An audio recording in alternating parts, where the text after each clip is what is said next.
On the campfire to share stories, information, and travel tips that help you on your next adventure. Your camp hosts, Deborah and Barry Benton, are full-time RVers in search of quaint bookstores, cozy coffee shops with great Wi-Fi, and epic photography opportunities, all to share with you. So pull up your chair and join us in the virtual campground.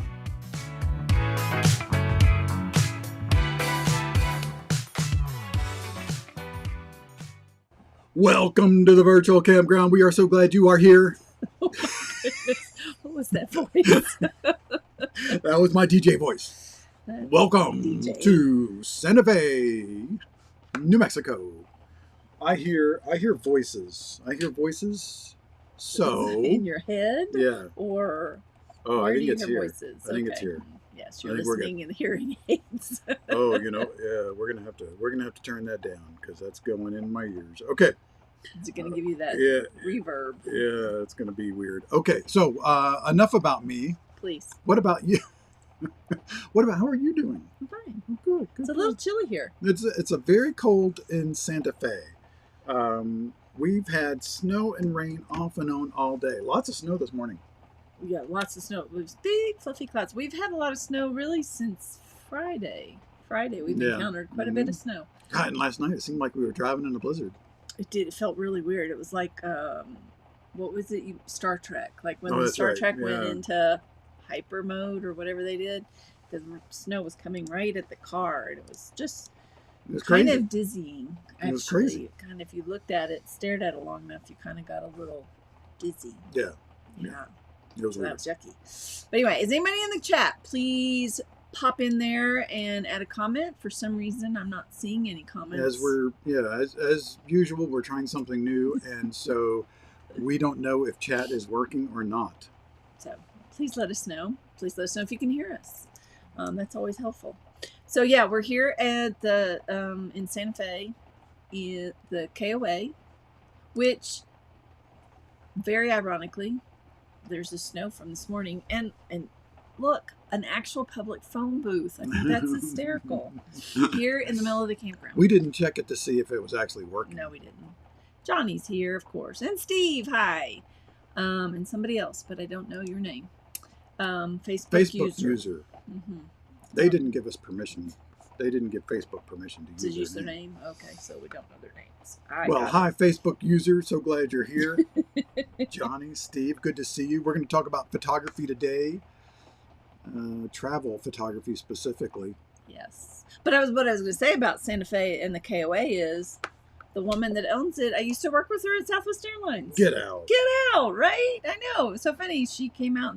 I did know that she did own it before we got here, but not before I booked it. But yeah, isn't that funny, Clarissa? She used to work with me when I was in the communications department. That's pretty crazy. What a small world. Yeah. She still works for Southwest. She works in the University of People. She used to be in ER, emergency response, that I worked with. So anyway, that's kind of fun. That's when you get those phone calls. Small world.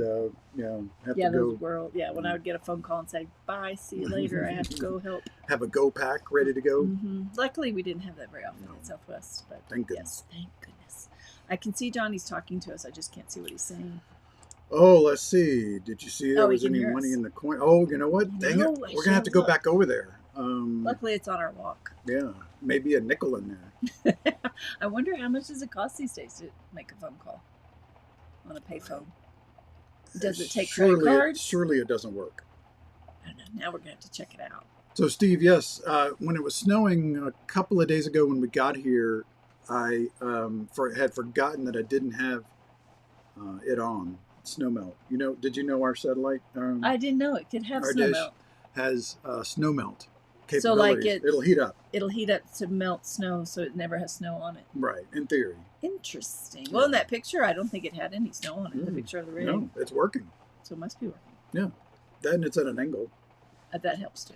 But I think the ground must be pretty warm because the snow's not sticking. I mean, we had a good, I'd say 2 inches of snow.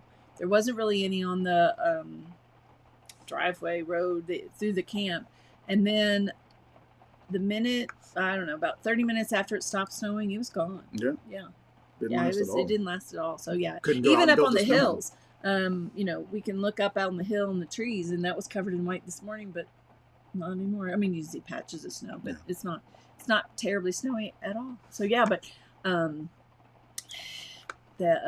even speaking of snow and cold, even Louisiana got. Speaking of Louisiana had 29 degrees. Yeah, Mary. Temperatures. That's crazy. Mary chimed in and on the Facebook. on our Facebook group Mhm. and said that they had 29 degrees. That's unheard of. Did you ever have 29 degrees when you were growing up? I'm sure we did. You just don't remember. Yeah, just don't. Yeah, crawfish. Did don't you ever like have? it when it's Did you ever? 29 Oh my degrees. gosh, that's right. It's getting to be crawfish season. I don't guess you had snow days when you were in Louisiana. No. Got out of school. May have had a hurricane day or two. Mm-hmm. I don't remember any snow days. Interesting. Jimmy says he's here. He got here on time. Congratulations, Jimmy. Glad to have you. Yeah. It'll be a good topic for you too, because I know you like photography as well. Jimmy could maybe add to the discussion. Yes. He's been a photographer for many years. Mm-hmm. He was a film photographer back in the day. Was he? I didn't know that. I'm sure he was. Yeah, I'm speculating. Oh, someone hit the thumbs up. Hit that thumbs up, people. Hit that thumbs Or up as button. the cool kids say, smash that thumbs up. Is that what they say? I think so. I think we're having cabin fever a Yeah, little I think bit. so. I think so. I might be going to a coffee shop tomorrow. I think you'll be going somewhere tomorrow. You don't care where, right? Just go. No, but we've been out. We went out last night. We went to a brewery. Oh my gosh, we had a great time. We did. The Pishnas? The Pishnas happened to be coming through. They were on their way up to Colorado they had been in Sedona, and they were on their way to Colorado, so they heard we were in Santa Fe, so they came through here last night, and we met up with them, which was awesome, because we haven't seen them for a long time. Since Camp Carpe Diem, I guess. Yeah, I guess so. Yeah. So that was in seems odd, but October. Yeah. Yeah, I think that's right. Yeah, and we had a great time. We went to two really cool breweries. One Here in Santa was Fe. Farmhouse Ale. Raleigh Farmhouse Ales. Raleigh. Okay. Raleigh. So yeah, but it was really cool, very interesting, cool vibe, a tremendous choices Oh my gosh, of beer. pages of beer. Some as much as $150 a bottle. Yeah, I'm they sure had it was some a of big those bottle, right? Limpics, I think they are called.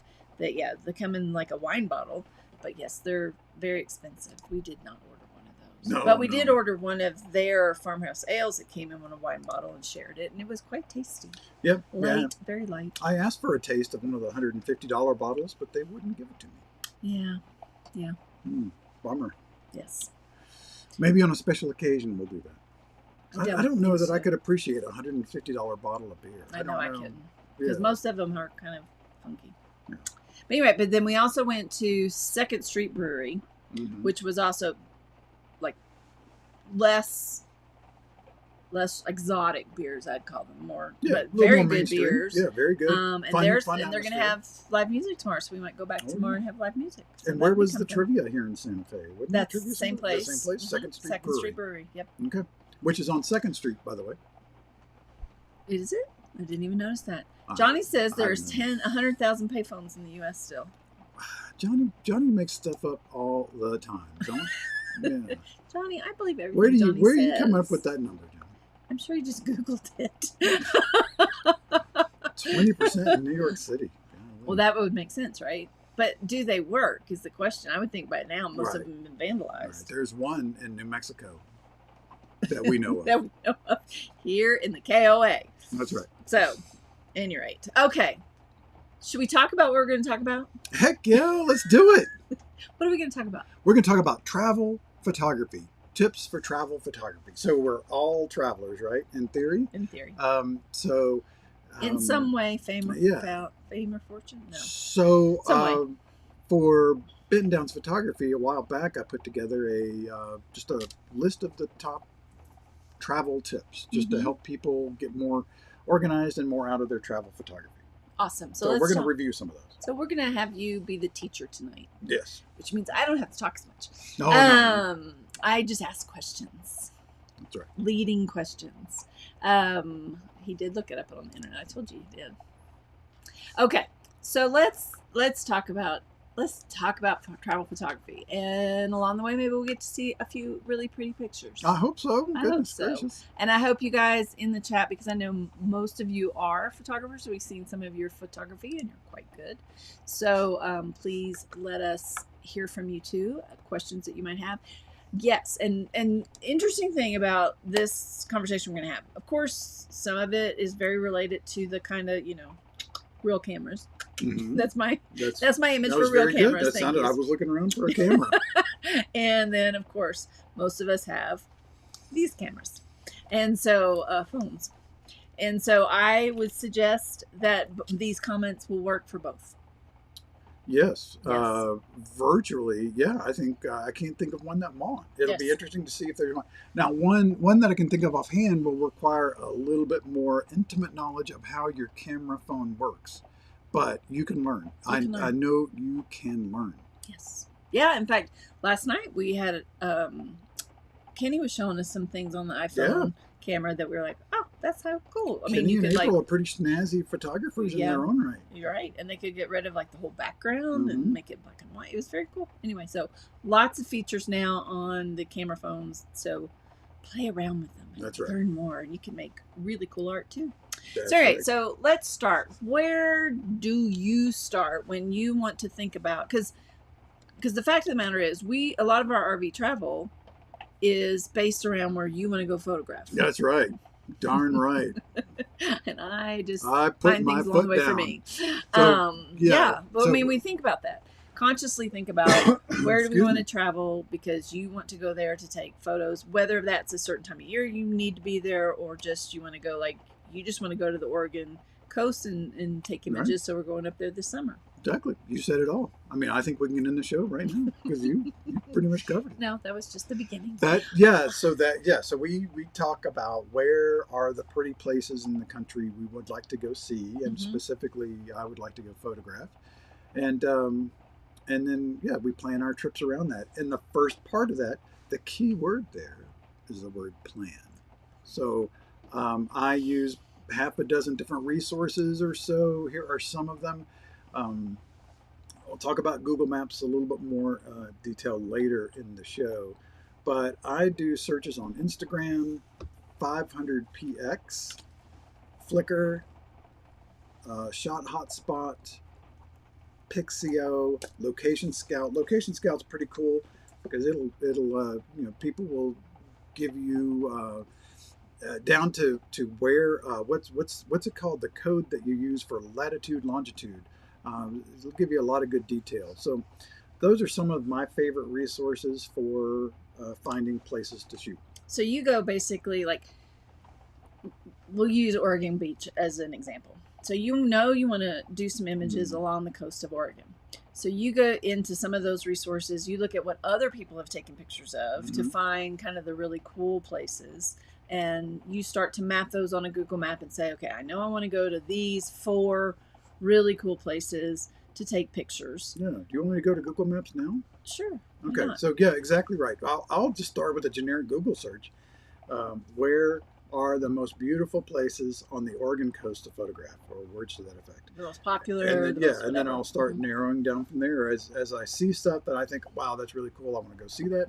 Then I'll start building a map, and I'll do it either in Google My Maps, and this is just a series of maps that I've created over time, or I'll just create a simple list, which is what I did for Oregon. So I just created a list, and I said, I just called it Oregon Places to Visit and Oregon Places to Photograph. So as I hear about things or read about things, or I go on Facebook and people say, you really got to go see this, then I go find it in Google Maps, I tag it to the Oregon Places to Visit or Photograph.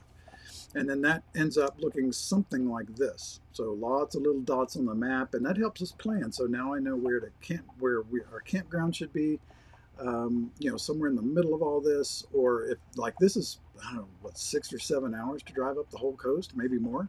So we decided we'd break it up. We're going to break it up into 3 different visits. We've got one already booked down here in the south. We've got one booked in the Midwest of Oregon coast, so to speak, the mid section. And then we're going to get one in the upper section. Okay. Right. So that gives us sort of the places. And then as you're going through those resources you mentioned earlier, you'll also see images of nearby things that maybe we want to go see. And that'll add to Yep, your just list. add to that list, Okay. right? And I can Okay. share that list with you or whomever I designate, whoever I like. I can share that list with them. So if somebody wanted to go to Oregon Coast and wanted to ask you for great places, you could just share your map with them. That's right. All I ask for is a dime so I can make a call on the payphone. Exactly. That's all I ask. That's all you ask. All right. So planning is the first thing. Planning. Now, for those of you that are a little more technical, you might want to research the photographer's ephemeris, or my favorite is photo pills.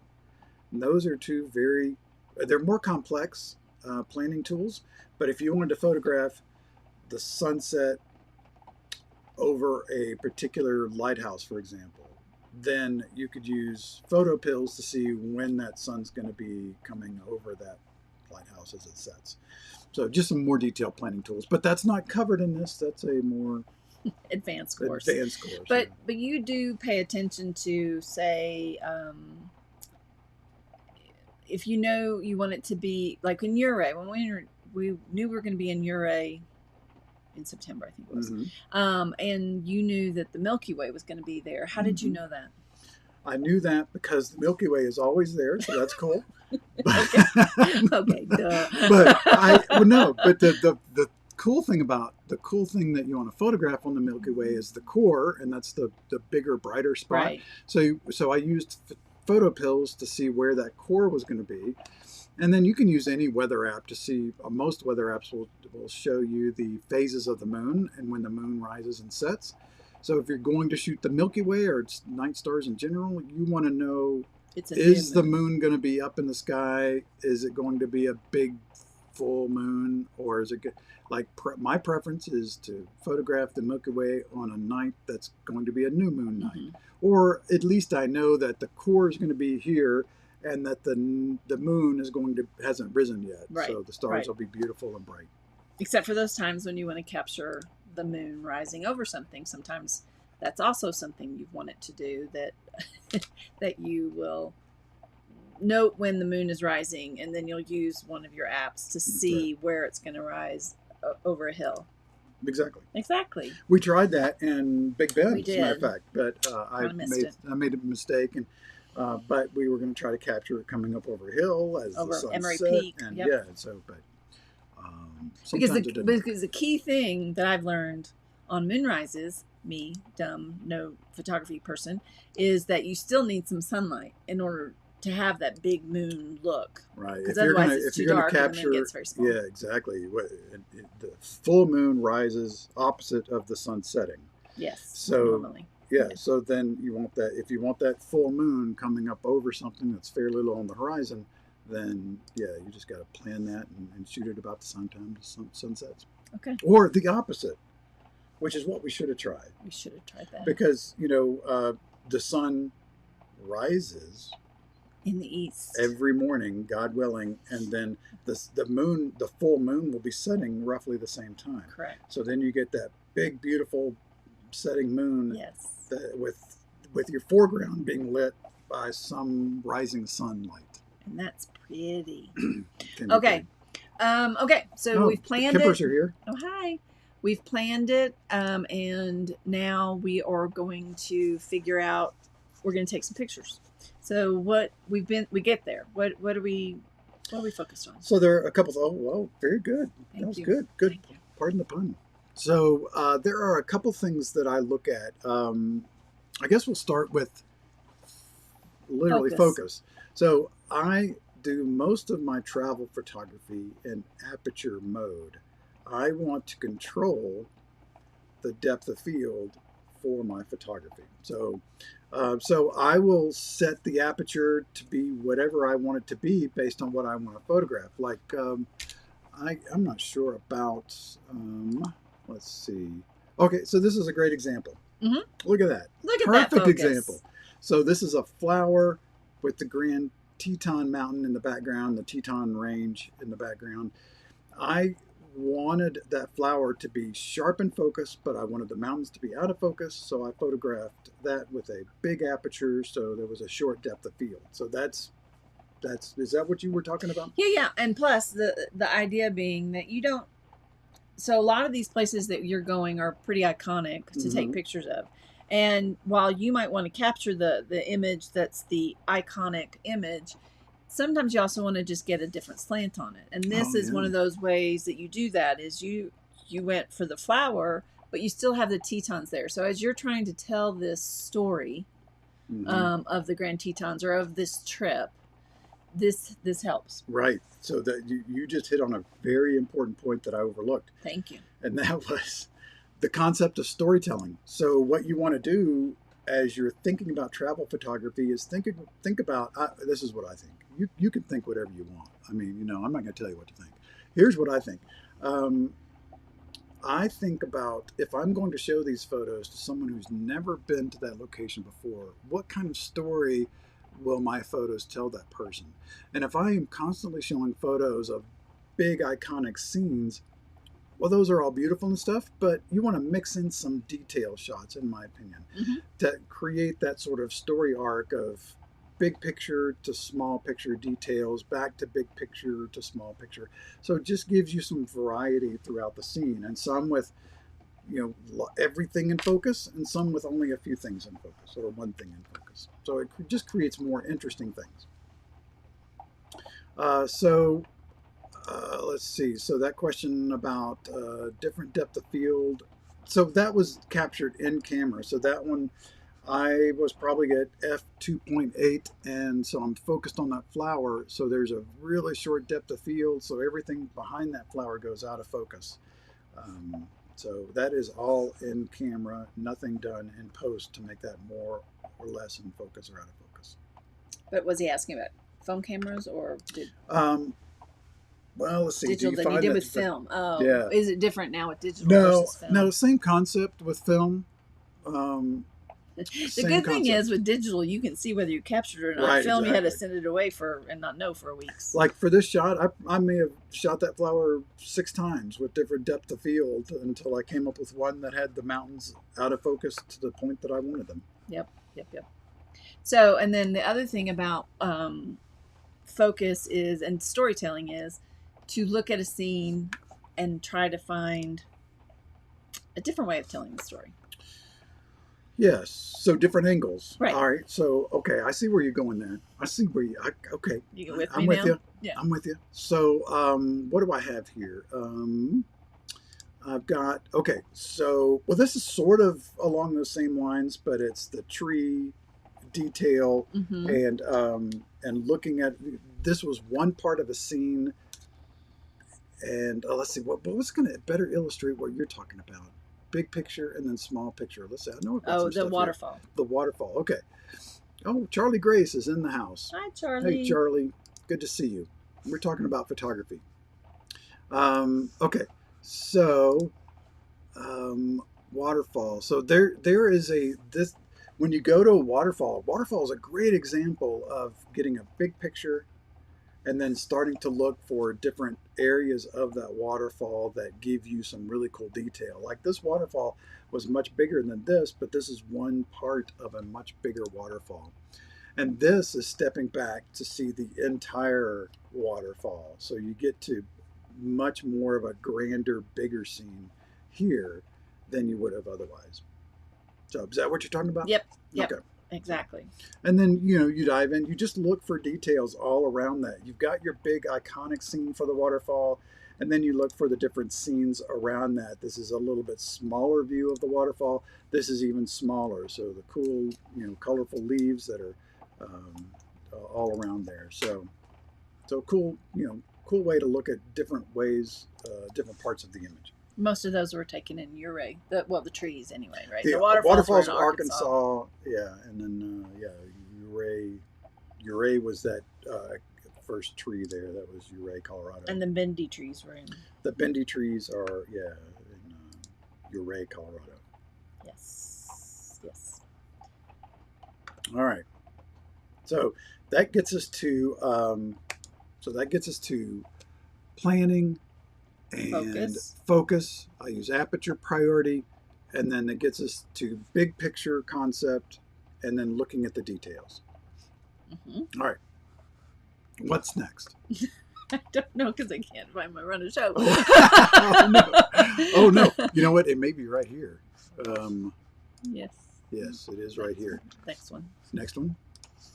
Oh, right there. This says run a show. Yeah. Okay. Yeah. All right.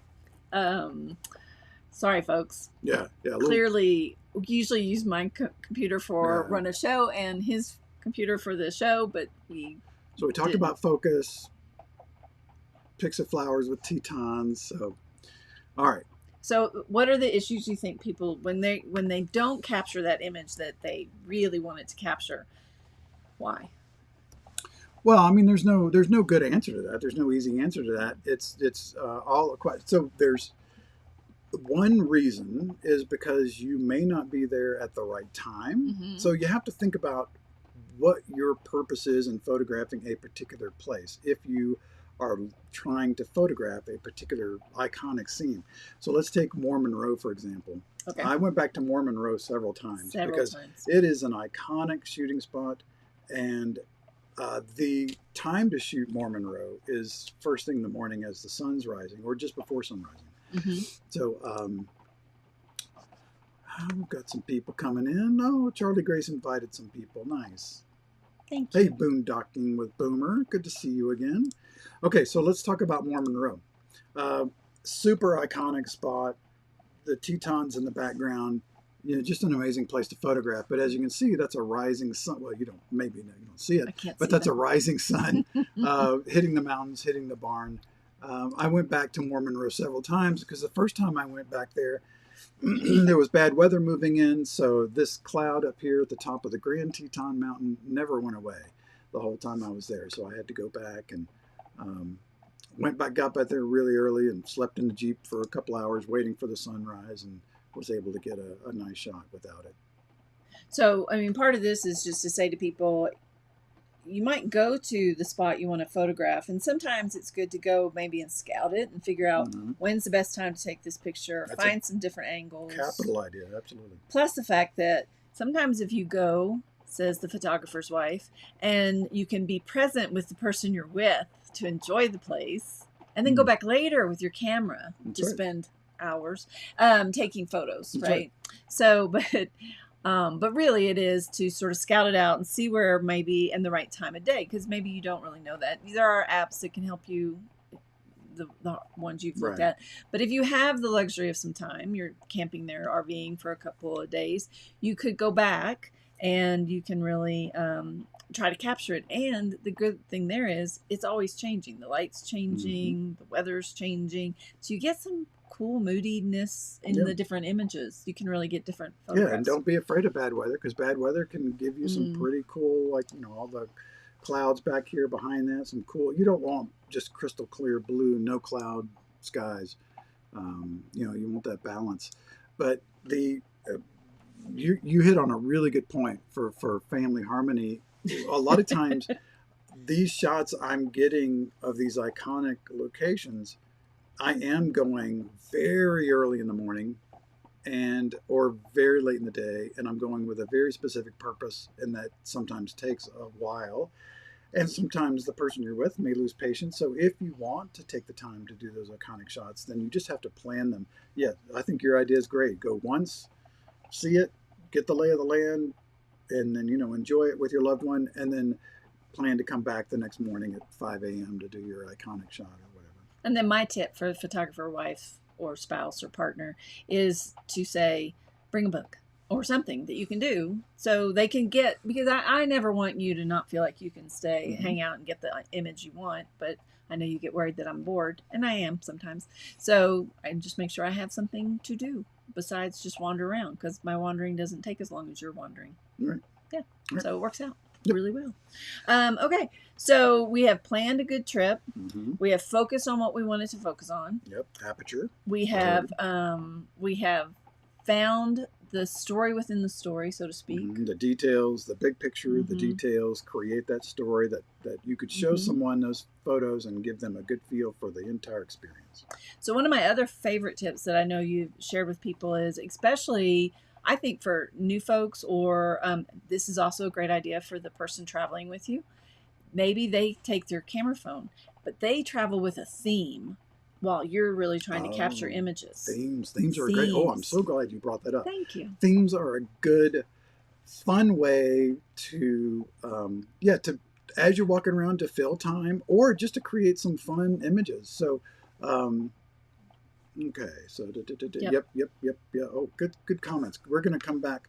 We're gonna come back to some of those comments. That's good. Um, Greg takes some great shots with his camera phone. Okay, I'm getting bogged down by comments. You're supposed to stay focused, not on that. I know. I gotta stay focused, Barry. Okay, so let's talk about themes. Almost every city has some sort of story to tell. We were in Paris and I got up way too early. You know, your time's all off. And I just started walking around while the family was still in bed, and I just thought the doorknobs were super cool. So I started taking photos of the different door handles and what have you around our little neighborhood. Mm-hmm. And I created this thing I call French doors. Get it? I do get it. Isn't that clever? Very clever. Now, when we were in Italy, and specifically in Venice, they had all these cool windows everywhere. And so I went around and just took pictures of lots of windows. Mm-hmm. And that created a cool display of different types and styles of windows. So, and you could literally, from an RVer's perspective, you could think of a theme, flower or trees or windows or doors, mm-hmm. and you could make sure that in every location you're in, you take something within your theme, like church. I don't know whatever kind of is your thing. Church, like for me, I take a lot of pictures of bookstores, inside or out, or coffee shops. We mm-hmm. have a lot of shots of coffee, but it's a way to stay engaged and also a good way to practice your creativity. Yeah. So if you pick a theme that, in some locations it might be a little difficult to carry out that theme, so you have to think about it creatively. And I think that that's good for those folks that are photographers or any kind of artist in a way, to try that sort of exercise that's a little bit out of the norm as far as trying to be creative. Yeah, exactly. And like I said, almost every city has its own story. And mm-hmm. You go to some places like Savannah, mm-hmm. New Orleans. Some of these more French-influenced cities will have wonderful ironwork. And so you can go and not just take a photo of the whole fence, but get in really close to some of the details there at the top of the fences. Like there's one image, I didn't bring it up today, but a fleur-de-lis that's painted gold on top of a black wrought iron fence with a beautiful old home behind it in Savannah. Just really cool kind of theme type photography. Mm-hmm. Yeah, and again, I mean, you could pick a theme that's just for a city, but if you picked a theme, Ironworks is a great example. Fleur-de-lis even, you could just mm-hmm. really focus on finding a fleur-de-lis as you're traveling. And it's almost like a hide-and-seek game, right. A treasure hunt, as well as this creative, because it might be a fleur-de-lis that's in a teacup or a fleur-de-lis mm-hmm. that's in a sign somewhere, but it makes your brain think differently, I think, and help you really kind of see from different angles, which is an important thing for a photographer. I think one of the things we talked about was, some people, they take the shot and then they just don't, you can move a foot and get a whole different shot, or get down low and be taking a whole different shot. So it is important to kind of make your brain think of it in a different way. Yeah, no, that's a great travel tip, photography tip, is when you are photographing a particular scene, don't just take that one shot, but maybe get really low to the ground, maybe try to get a higher angle, and then also look behind you. I do this a lot when I'm just hiking on a trail. I'll be hiking down the trail and you're so focused, pardon the pun, on what's in front of you. If you just stop every now and then and look behind you, you get a different view of what you've been seeing, and it's just really cool. Yeah. Oh my gosh, we did Lost Mine in Big Bend last week, and when we got on the trail, the sun was not up yet. So as we kept going, I mean, in front of me, the valley where the sun was coming up, and it was coloring the rock formation as we go, the mountains as we went up.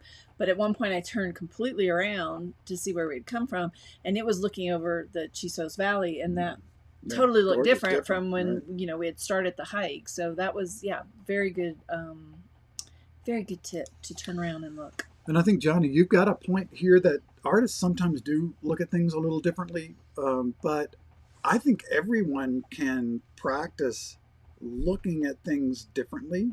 And it just takes time to be intentional. I think that's the hallmark word of the day is be intentional Mm-hmm.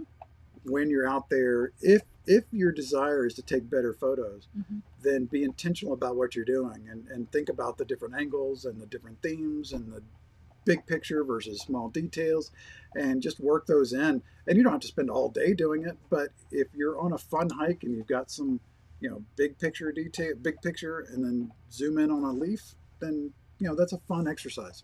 It is, and then again, it keeps you engaged. Also, great for kids. Nowadays Oh, with yeah. camera phones and digital phones or digital cameras, we would take when we were traveling with our children when they were much smaller. You hand them the camera, the digital Mm-hmm. camera. I remember specifically one time we traveled and we went to DC inside the Oh my Congress, God, yes. and we handed Drew the digital camera. We came out, the card was full. He Yeah. had taken a picture of Hundreds of every photos. single statue that was in, and there's a lot of statues Mm-hmm. in that building. We probably still have those somewhere. Oh, I think we probably got rid of a lot of them. But yeah, so it is, it's a way, it can be a hide and seek kind of game, almost a treasure hunt. So that can be helpful. The other thing I find interesting, you obviously take tons of pictures that are iconic or broad. You like landscape, so you like to go out and do the hike and find the sunrise or sunset. But you also are good at taking smaller images as well. And some of them just to tell the story of our travel. Like, for instance, I can remember when we went to Kentucky. One of the rules in our house is the food. No, what is it? The camera eats first. The camera eats first. So pictures must be taken of the food. But yeah, this is a great example of something that was a really cool experience that we wanted to just document part of the experience. And this was a bourbon tasting at Jim Beam with Basil Hayden, different types of Basil Hayden bourbons, and a really cool experience. And so we've got the little bit of the Basil Hayden bottle in there. We've got the food that they were serving us, and just a kind of a fun experience. And then you zoom in on some of the details. Like here are the napkin rings that they gave us to hold our napkins at our place setting. And so zooming in on those with the logo, Jim Beam logo in the back. Just another fun way to remember that event. So it helps to anchor where we were because the James Bean, but it has that little detail that also tells that this was really special. We got these special napkin rings. We have this special food. So you're placing it really well there. And obviously we move things around and sometimes for you to take and place these photos, but to think about that, how you want to tell this story. You don't want to just take a picture of the Jim Bean sign and then every picture after that, it's just at Jim Bean. This in just one photo, we know. Yeah. Yep.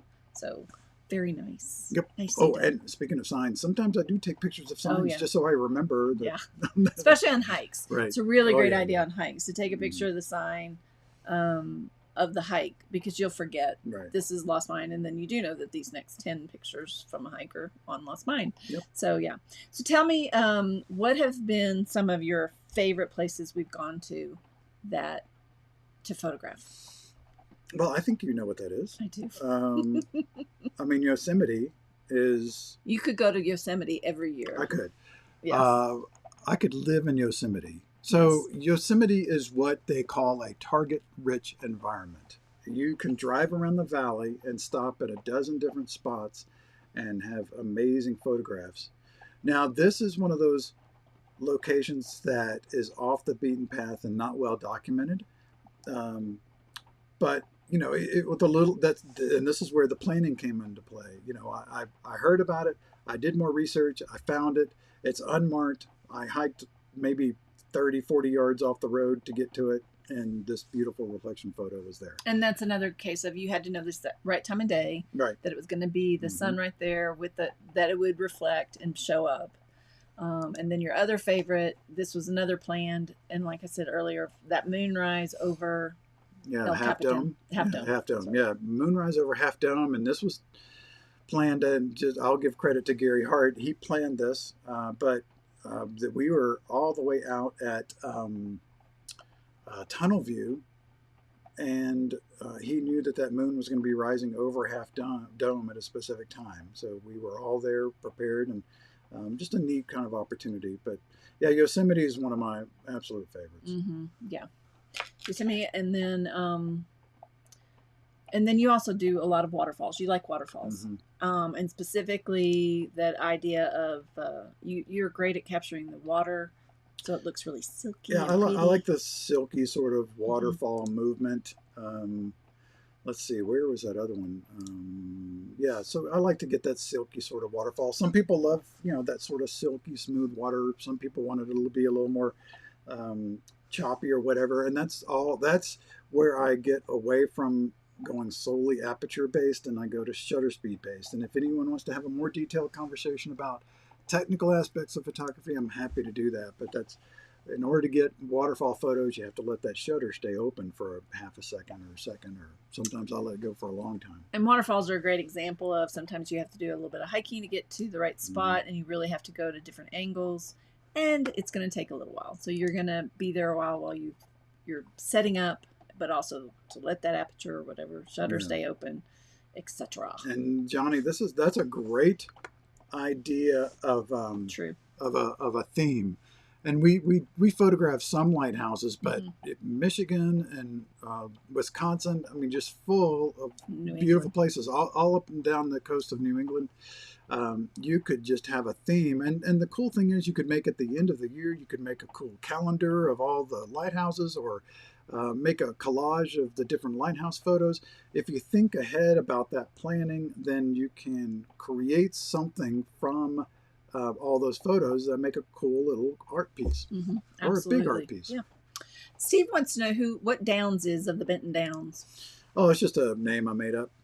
No, David Downs is a great friend, longtime friend, amazing photographer. That's very nice. And he and I partnered together to create Benton Downs Photography. It started off as a stock photography agency in the Dallas area, and we've evolved into photography workshops and training.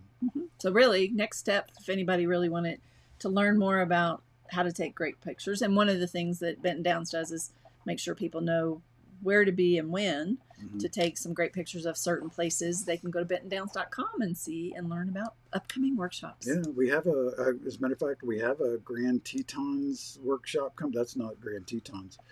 We have a Grand Tetons workshop coming up. So we'll be most likely going to Moore Monroe and grabbing some of these types of shots. And we do have an Arkansas workshop where we capture waterfalls and fall color. And Johnny, yes, I use, for most of the shots you see here, I am using a tripod. And that's the difference between what Deborah mentioned earlier, is the concept of going someplace with the intention of capturing beautiful images or nice images or whatever, versus just being a tourist and going through and taking a quick snapshot. If I'm going to go to Moore Monroe and grab a shot like this, or go to any of these places really, then I'm bringing a tripod and I'm spending time there photographing. I probably photograph these trees 20, 30 different ways using a tripod, and slowly thinking about the shot and composition and doing different angles. Becoming one with the scene. That's right, exactly. Yeah. Exactly. So all these shots that you see here, I don't know that there's anything here tonight that you've seen that wasn't a tripod based shot. Right, but you do often use a lot of times without the tripod, because sometimes you're capturing an image on the fly too. Right, yeah, that's a great point. Like these food shots, I mean, that's all handheld, just touristy type stuff where I'm just grabbing a quick shot. I don't have a tripod in the restaurant doing that. No. Yes, Johnny, the first thing to learn is how to use your camera, but nowadays they're really, really simple, and point and shoots or your phone take amazing photographs. So it's not like you have to learn. Barry will talk about apertures and shutter, and I've heard about them for a long time now, 30 something years. Still couldn't really explain it to you, but I can take decent pictures. Oh yeah. The main thing is composition is your first thing to understand. And then once you get the composition down, then you can start expanding your creativity by learning more about what your camera can do. Yeah. And we've done a show before on the sort of the fill the frame and the lines. We'll have to link to that and, somehow. And David and Barry also did a show early in our owning of TVC talking about photography as well. That's right. That's right. So we have a few things for you on photography. And of course, we also, for those of you that come to Camp Carpe Diem, you know that Barry's right there taking you around, showing you places to photograph and helping people out with their what they're doing. That's right. On their cameras. This year we'll be at Kalispell, Montana. We are expecting around 40 or so people to join us for hiking, biking, breweries, photography, lots of fun. So go to campcarpediem.com and you can learn more about that cool event. We're excited about that. Well done on the plug. Thank you. That was unplanned. That's just the type of professional I am. Yeah, that's right. Anybody else have any questions on photography? What comments did we miss? Did we miss any comments? I don't know. I think we got most of them. I don't know. All right. While I'm looking over comments, smash that thumbs up. Johnny said he was cool too, and he said smash that button. Okay. Well, Johnny's very cool. Yeah, and if Johnny's so cool, he doesn't even use his real name. So I want to hang out with Jimmy and photograph some graveyards. I think he meant like a gravy boat? Graveyards, I believe is what I meant. And graveyards are really interesting. I think sometimes you've done a few. Gosh. Terlingua, one of my favorite images of all time is at the Terlingua ghost town. I'll put it graveyard. On Instagram. It's I just so people can see it. That photo. Yeah, but that was a little more complex. Dark, gloomy skies, a little bit of light painting on the cross on the grave, and it's a lot of fun. So light painting, that'll be another advanced course we'll have to talk about. Mm-hmm. Yes, Barry is very easily amused. I think we got all the comments. Yeah, I think so. It's, Oh, yes, TGIF. That is really the thing. I mean, that's the heart of the matter, right? You have to decide. If you don't have enough time, obviously there are lots of times I throw the camera on, around my neck and we just walk. We're tourists. I take snapshots as we go. But in those 3, 4, 5 times a year that we're traveling to a destination specifically to shoot pictures, then I am, that's right on top of me. Is that what you're doing? I am specifically going there to photograph. Then I'm taking my time and we're spending extra days there and I'm going there to shoot those iconic shots. Well, and it's the beauty of being RVers because we do often have a few days in the spot. Now, not always. And to your point that you will just take, but I think the key when you have a short amount of time is to take a lot of pictures. I mean, really, in today's world of digital, to take a ton of pictures and, to capture something that tells the story and then just remember to go through later and delete them. The ones that don't, or the ones that are bad, because there will be bad. Even you take bad photos. No, get out. On occasion. But yeah, I think that's one of the key things on photography, right? Is just take them, like we said, take a lot of photos from different places and angles. The other thing to remember with that whole moving around is, and nowadays with digital, you can really look at the photo you've just taken.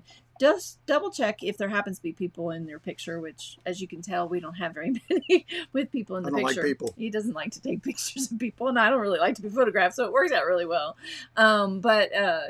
Is to make sure things aren't like growing out of people's heads or, a tree in the distance that doesn't look when you're taking the picture like it's going to be a problem.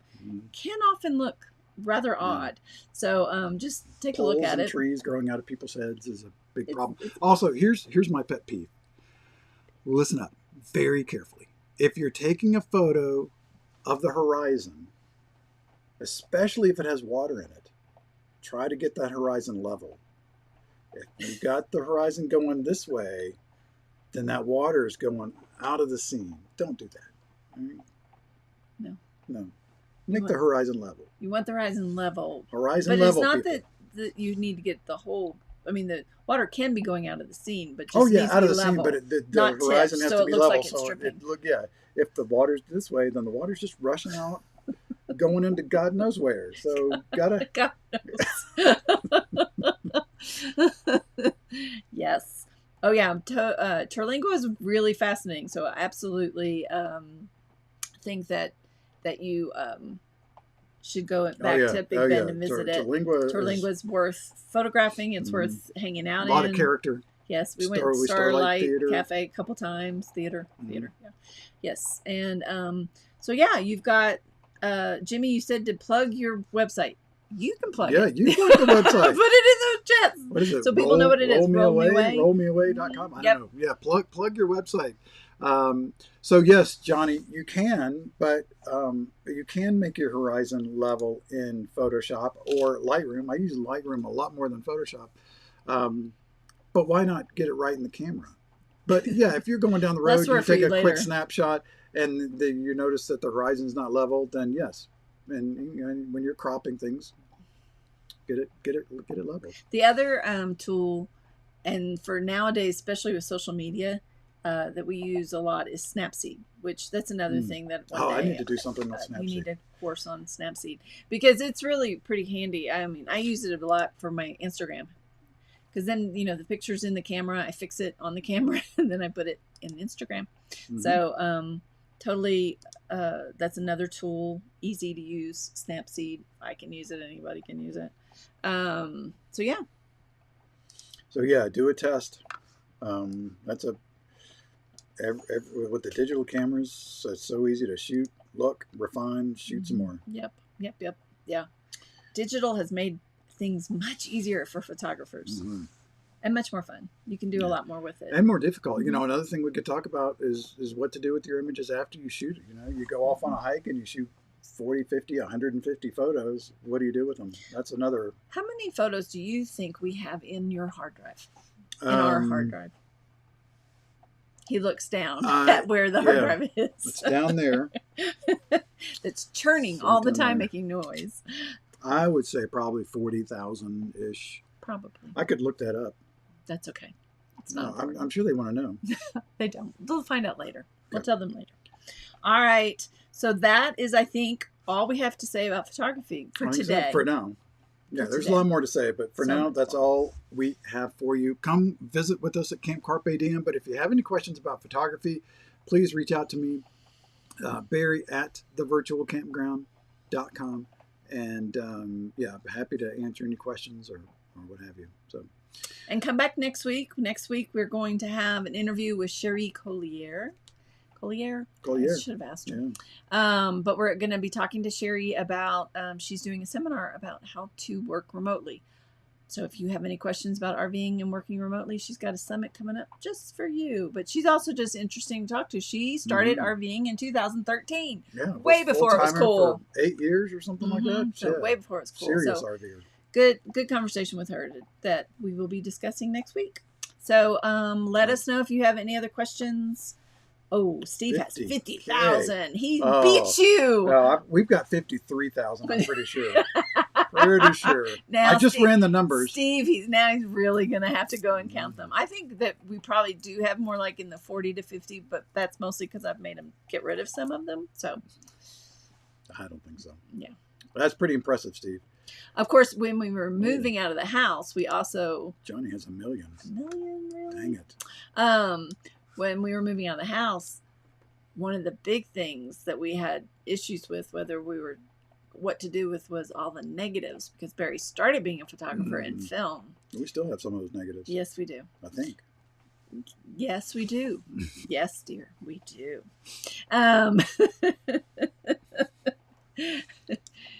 We'll be RVing after school. It'll be cool because we're RVing. That's right. Yes, anti-retirement, Steve. That's if you wanted to actually do something more, Right. If I wanted to take photos all day long as opposed to sit at a desk. No, she's talking about the Work Remotely Summit. Oh, yeah. Yes, that's for folks that have to actually earn money to actually pay for what they're traveling to do. Yes. Work in pretty places. Johnny said the 1 million was probably more yours, but no, he doesn't have even Barry doesn't have 1 million. No. I don't even think we have 100,000. No. Well, no. I don't think so. I mean, you've taken probably 100,000 photos in your life, but we do not have, because you are good about going through when you're processing them and deleting ones that Right. are no longer of use. We have a Right. lot raw. I upload to the hard drive, which is down here, right there. We'll do a tour of the hard drive one day. It is a four drive RAID array, 16 terabytes of data. Just what you all wanted to know. But anyway, it's a RAID 5 array, just to be clear. What was I going to say? Oh, upload the photos, go through and do a quick edit. If there's an image that you just know you're never going to use, get rid of it. Immediately delete it from the hard drive. Don't get emotional about it. Just delete it. Delete it. Make quick decisions. Delete. And then go back, and then I tag which ones I want to play with. And then often I'll go back through and do another edit where it's, okay, well, now that I see which ones I'm going to play with, I want to get rid of these others. So I get rid of even more after that. Yep. Good idea. All right. Thanks for being here. You would think after a show like this that I would have an outro that would be some fun images, but I don't. So we're going to sing a little song as we leave here. We're not. Oh, I thought we were going to sing a song. Okay. You can sing. Go right ahead. We're not going to sing a song. You want to drive people away.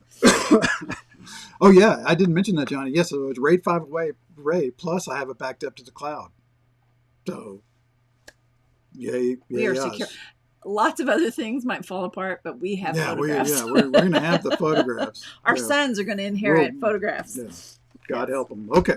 Thanks for being here. So much fun talking with you. Thanks for being in the comments, the chats. Hope you get to come to Camp Carpe Diem. We're going to have lots of fun with photography, beer, and all that stuff there. And anything else? See you around the campfire. Bye.